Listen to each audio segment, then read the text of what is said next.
What is civilization? Have we realized what civilization is?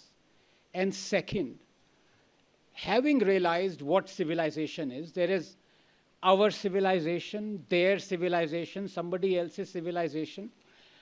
The next point to contemplate is, what are we proud of in our civilization?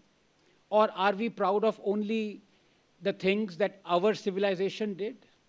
What about the things, the great discoveries and inventions that other civilizations do? Are we not proud of that? It's a very complex issue to disentangle. And I want to do that from a scientific lens, if I may, because I think that's very important. People don't infuse a lot of Darwin or science or elementary physics or thinking, I call that as philosophy, to be honest, in thinking about these grandiose terms. And I think all of us are in a rat race of some sort or the other. But if we sit back and think about the last 500, 600 years, which is absolutely nothing in the evolutionary timescale of 14 billion years, we'd realize that we're constantly expanding. We're expanding from one system to the next, increasing our population, one town to the city, to metro, to one nation to the others. We are constantly expanding in our thoughts. Each of our disciplines is expanding. We're not contracting. We're constructing all the time. We're not deconstructing.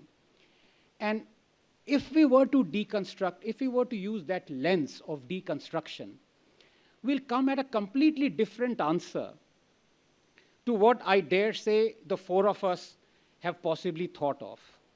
And Hiraman already alluded to one. He was being complimentary I won't use the word pigeonholing, but labeling, you can say, in a positive sense. When he says, I share somebody's ideology, I really don't know what is to be shared in any ideology. I really don't, from this lens.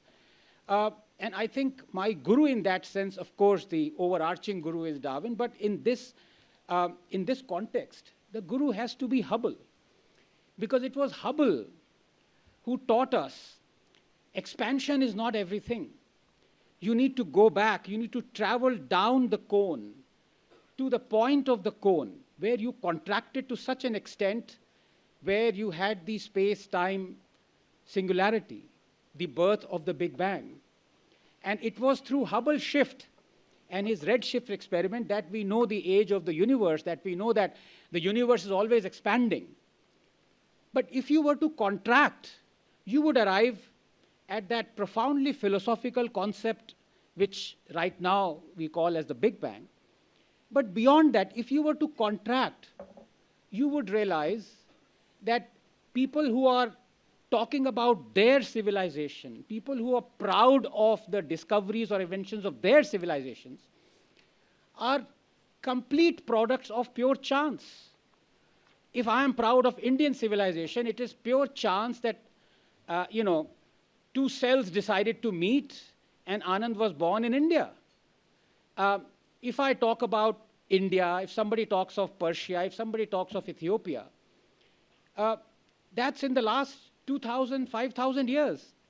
We never talk of that event that happened in the primordial soup 3.5 billion years ago, when you had a few elemental units of life, as were shown by the famous experiment in 1953, where you created the atmosphere of primitive Earth and you had the voltaic discharge, and then you suddenly found out that you could actually get nucleic acids and amino acids, and then suddenly from there, you could actually, going by Jostak's protocell, going by William Stemmer's sexual PCR and genome sequencing, realize that we are actually products of complete chance.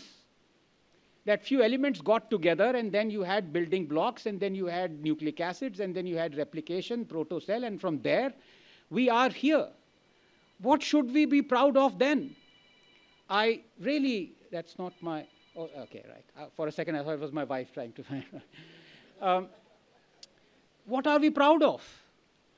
I mean, When did I, as an Indian national, stop thinking that I was an Ethiopian?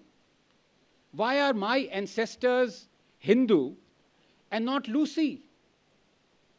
These are the questions that make you temporarily forget the textbook definition of civilization. And now that from this lens we've forgotten it, Hiraman, how much time do I have? Another 2 minutes? I know, 2 minutes, 30 seconds then. Then we arrive at a conclusion as to what next is civilization. Is it sartorial splendor? Is it poetry, books, literature? Is it something to do with scientific discovery? I don't think so.